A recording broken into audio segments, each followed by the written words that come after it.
রাস্তার উপরে বাইকগুলো রাখবেন না, যান চলাচলের যাতে কোনো রকম অসুবিধা না হয় সেটা দেখার জন্য আমরা ক্লাবের পক্ষ থেকে আপনাদের আবেদন জানাচ্ছি।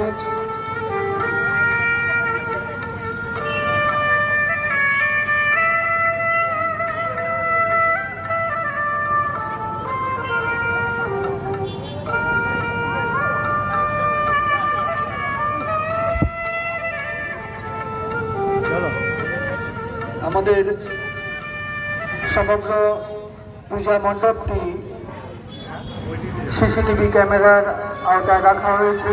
সেজন্য দর্শনার্থীদের কাছে আমাদের বিশেষ আবেদন, এখানে মণ্ডপের কোনো জিনিসে আপনারা হাত দেবেন না।